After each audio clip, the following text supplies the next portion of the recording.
할렐루야. 여러분을 축복합니다. 아멘. 오늘 민수기 19장 1절부터 22절까지의 말씀으로 그것은 속죄제니라, 그것은 속죄제니라, 이런 제목으로 말씀의 은혜를 나누고자 합니다.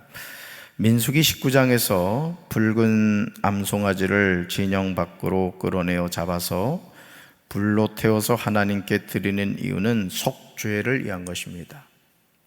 즉 속죄제를 위하여 암송아지를 태워서 드립니다. 그렇습니다. 죄는 어떤 경우에도 해결을 받아야만 합니다.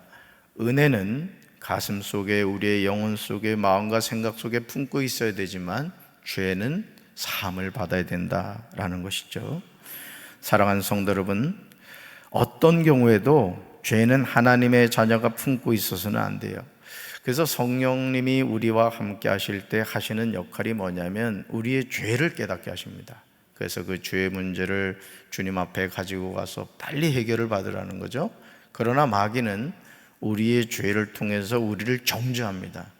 너는 소망이 없어. 너는 그렇게 믿어봐야 아무 소용이 없어. 어떤 우리를 정죄하고 낙심시키고 하나님으로부터 이제 멀어지게 만들죠. 죄의 사함을 받아야 우리는 죄에서 자유를 얻게 됩니다. 거룩한 하나님의 자녀로 거듭나게 됩니다.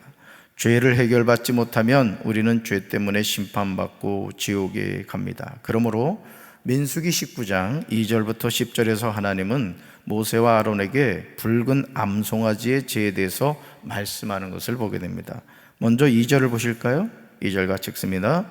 여호와께서 명령하시는 법의 율례를 이제 이르노니 이스라엘 자손에게 일러서 온전하여 흠이 없고 아직 멍에 매지 아니한 붉은 암송아지를 내게로 끌어오게 하고. 아멘. 그 다음에 찍으세요.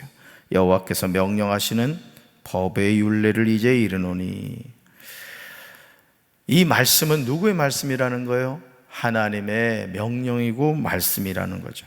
하나님이 지금 모세와 아론에게 말씀하시는 내용이 여호와께서 명령하시는 법의 율례임을 알 수 있습니다. 죄인이 죄의 문제를 해결받기 위해서 하나님께 제물을 드릴 때 첫째, 흠없는 온전한 붉은 암송아지를 준비해야 합니다. 둘째, 아직 멍에를 메어본 일이 없는 붉은 암송아지를 준비해야 됩니다. 이렇게 준비된 제물을 끌고 와야 한다는 것이죠. 그런 다음 제물을 제사장 엘르아살에게 줍니다. 엘르아살은 그 제물을 진영 밖으로 끌고 가서 자기가 보는 앞에서 잡습니다. 제사장 엘르아살은 그 피를 손가락에 찍고 그 피를 회막 앞쪽으로 7번 뿌려야 됩니다. 7번. 그러니까 이 몇 번 뿌리느냐, 이것도 하나님이 다 정해 놓으신 것이라는 거죠. 붉은 암송아지는 제사장이 보는 앞에서 불살라야 하며 그 가죽과 고기와 피와 똥을 불살라야 됩니다. 그러니까 불살라야 된다면은 불살라야 되는 거죠. 이게 이제 순종이에요. 제사장은 백향목과 우슬초와 홍색 털실을 가져와서 암송아지를 사르고 있는 그 불 가운데 그것들을 던져야 됩니다. 그런 다음 제사장은 자기 옷을 빨고 물로 몸을 씻어야 됩니다. 그렇게 한 다음에야 그는 진영 안으로 들어올 수 있습니다. 그 제사장의 부정한 상태는 저녁 때까지 계속된다고 말씀하십니다. 붉은 암송아지를 불사른 사람도 물로 자기의 옷을 빨고 물로 몸을 씻어야 합니다. 제사장의 부정한 상태는 저녁 때까지 계속됩니다. 민수기 19장 9절을 보시면 하나님이 명령하시는 모든 법의 율례가 무엇을 위한 것인지 나옵니다. 왜 이렇게 되느냐라는 거죠. 말씀 같이 읽습니다.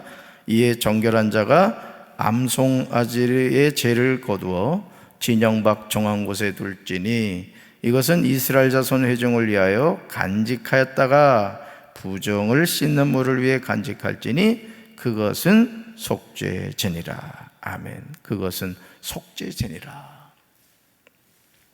하나님은 모세와 아론에게 붉은 암송아지의 죄는 이스라엘 백성이 죄를 씻는 특별한 예식을 할 때 쓸 것이므로 잘 보관하라고 말씀하십니다.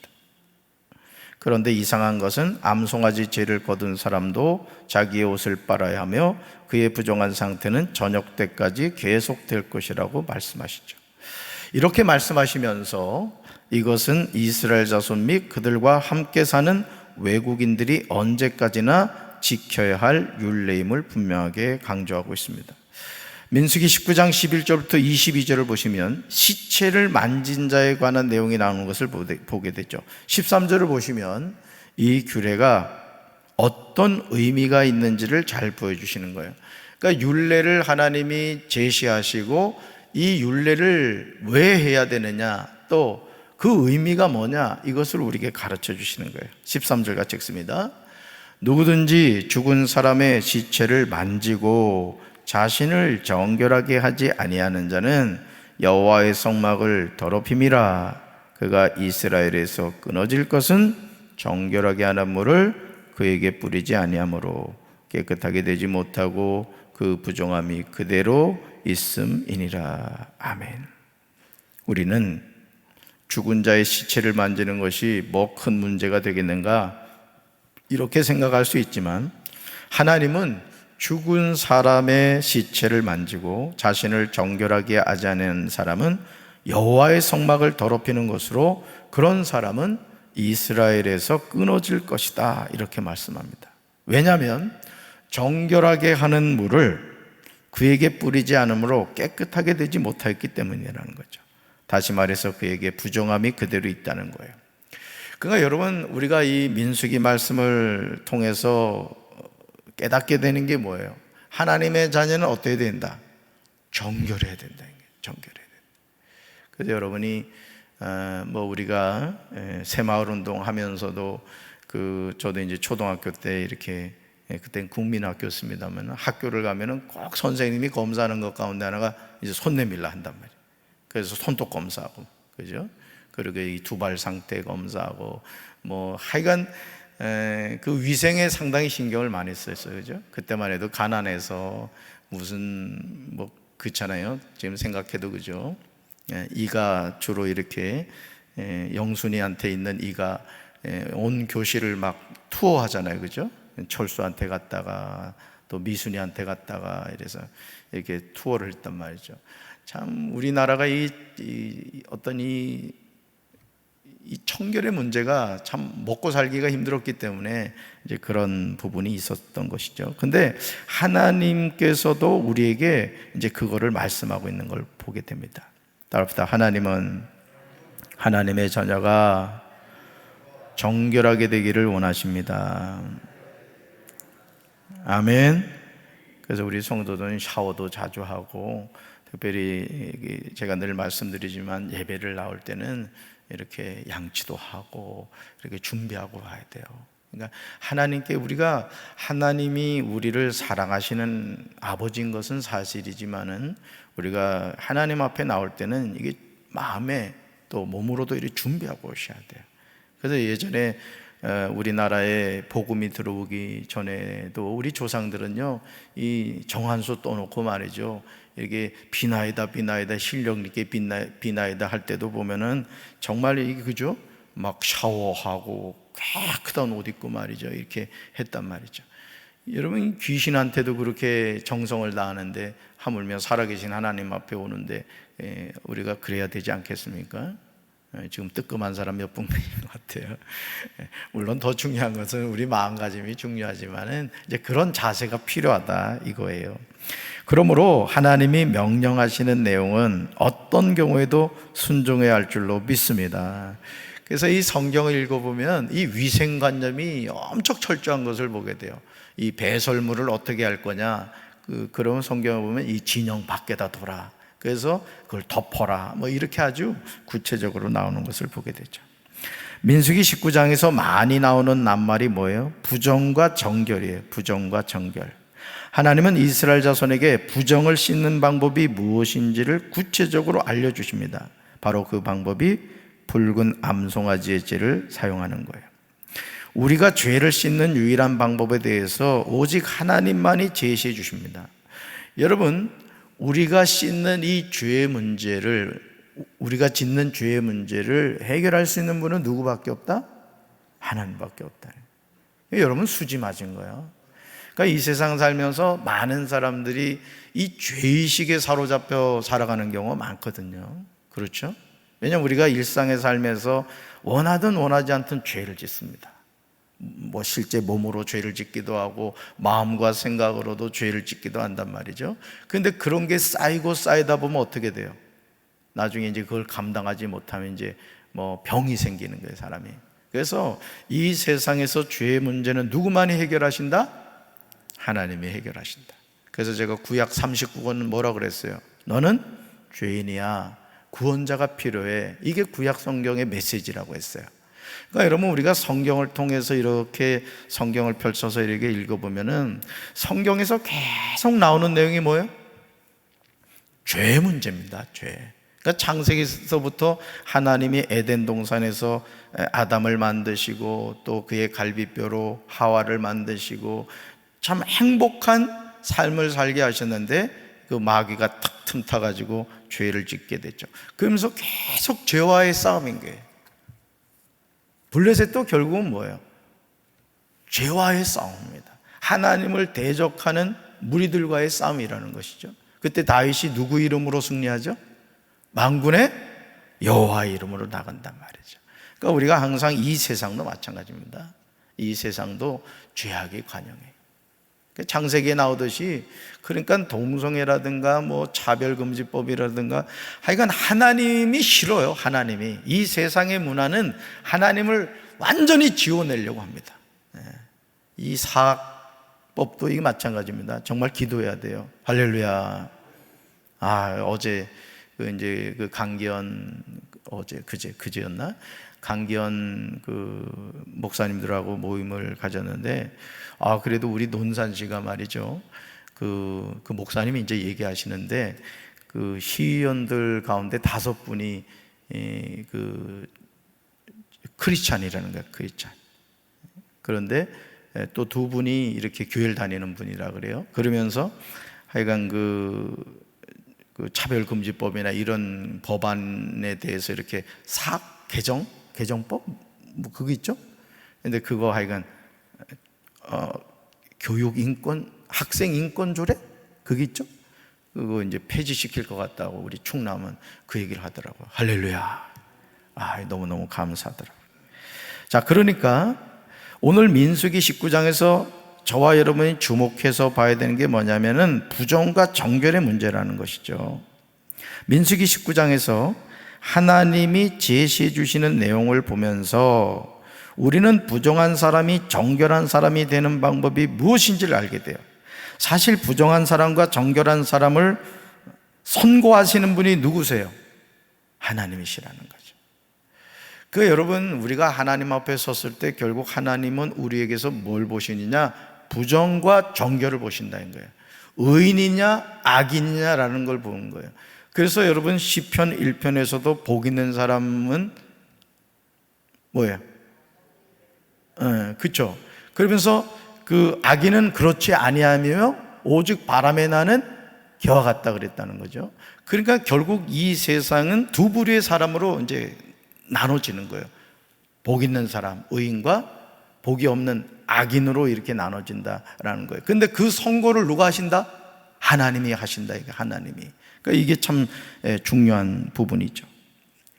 우리가 다른 누군가에 대해서 부정하다 혹은 정결하다고 말할 수 없습니다. 부정과 정결을 판단하신 분은 오직 누구시다? 하나님이시다. 그래서 우리가 항상 하나님 앞에서 이 코람데오의 정신을 갖고 살아야 되는 거예요. 코람데오, 하나님 앞에서. 그러므로 민수기 19장 20절에서 하나님은 부정한 사람이 정결해져야 하는 이유를 강조하세요. 왜 정결한 자가 되어야 되느냐? 왜 우리가 혼인예복을 준비한 신부가 되어야 되느냐? 20절에 나와요. 같이 읽습니다. 사람이 부정하고도 자신을 정결하게 하지 아니하면 여호와의 성소를 더럽힘이니 그러므로 회중 가운데서 끊어질 것이라. 그는 정결하게 하는 물로 뿌림을 받지 아니하였은즉 부정하니라. 아멘. 그 다음에 찍으세요. 사람이 부정하고도 자신을 정결하게 하지 않으면 여호와의 성소를 더럽힘이니. 우리 몸 자체가 뭐예요? 성전이란 말이에요. 성전. 하나님이 거하시는 성전이란 말이죠. 그러니까 항상 우리는 어떤 삶을 살아야 돼요? 정결한 삶을 살아야 돼요. 구별된 삶을 살아야 돼요. 말 한마디를 하더라도 덕스러운 말, 은혜로운 말, 믿음의 말, 축복의 말을 해야 되는 거예요. 그러니까 여러분, 쉽게 말하면 그겁니다. 이미 우리는 하나님의 소유가 됐기 때문에 우리는 이 몸을 하나님께 임대해서 쓰고 있는 거예요. 그래서 우리가 이 육신의 장막을 벗으면 하나님께 돌려드리는 거예요. 그러니까 여러분 잘 쓰셔야 됩니다. 월세 잘 내고 계시죠? 그 월세 내는 방법 알려드릴까요? 늘 감사하며 기도하는 거예요. 방세 제발 올리지 말아주세요. 하나님께 그렇게 기도해야 돼. 자, 부정한 사람이 자신을 정결하게 하는 것은 꼭 필요하죠. 부정한 사람은 정결하게 하는 물로 뿌림을 받아야 돼. 여러분, 정결하게 하는 물이 뭐겠어요? 예수님의 보혈이죠. 그러니까 죄는 뭐로 씻을 수 있다? 예수님의 피로 씻을 수 있는 거예요. 할렐루야. 그래서 하나님은 이렇게 하는 것이 영구한 율례라고 말씀하시죠. 우리는 하나님의 이 말씀에 순종해야 할 줄로 믿습니다. 그러면 이제 우리는 자신의 죄를 해결하기 위해서 붉은 암송아지의 죄가 아니라 갈보리 예수 그리스도의 십자가 보혈로 정결하게 씻김을 받아야 돼요. 그래서 여러분 스스로가, 제가 여러 번 말씀을 드렸는데, 스스로 여러분의 몸을 이렇게 만지면서 이 시간 예수의 보혈로 내 몸이 정결해질지어다 하고 선포하세요. 또 여러분 가정도 여러분 무시로 이렇게 앉아서 소파에 앉아서 손을 이렇게 예수님의 이름으로 우리 가정이 예수의 보혈로 정결해질지어다 하고 선포하셔야 말이에요. 할렐루야. 예수 이름에 권세가 있단 말이에요. 하나님의 자녀는. 아멘. 그래서 여러분들이 항상 예수님의 보혈로 몸만 씻지 말고 여러분이 사는 공간도 이렇게 씻어요. 여러분, 공간의 역사는 악한 영이 있습니다. 그러니까 여러분들이 그걸 우습게 생각하지 마시고 선포하시기 바라요. 자, 갈보리 예수 그리스도의 십자가의 보혈로 우리는 영원히 정결한 하나님의 자녀가 되었고 신부가 되었다는 거죠. 이것만이 죄사함을 받고 죽음에서 살 길입니다. 이제 우리는 죄사함의 은혜를 깨닫고 하나님의 자녀로 구별된 삶을 겸손히 살아야 할 줄로 믿습니다. 붉은 암송아지의 죄가 아니라 예수님의 보혈로 오늘도 힘차게 승리하는 우리 사랑하는 성도들 되기를 주님의 이름으로 축원합니다. 가슴에 손 얹겠습니다. 하나님 아버지, 부정과 정결을 판단하신 분은 하나님이신 줄로 믿습니다. 법 없이 살아갈 사람이라 할지라도 그가 예수님을 믿지 않으면 그는 더러운 죄인입니다. 우리가 추하고 부족한 연약한 자라 할지라도 우리가 예수 그리스도의 이름으로 구원받은 하나님의 자녀라면 우리는 깨끗한 아버지 정결한 자인 줄로 믿습니다. 우리가 항상 겸손함으로 우리 자신의 몸과 영혼과 마음과 생각뿐만 아니라 내가 살아가는 공간을 예수 그리스도의 보혈로 언제나 정결하게 씻음으로 거룩한 하나님의 백성이 되어 하나님께 영과 진리로 24시간 예배드리며 살아갈 수 있도록 주여 도와주시옵소서.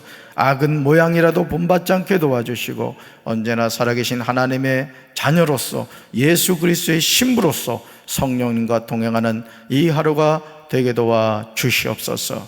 예수님 이름으로 간절히 축복하며 기도합니다. 아멘.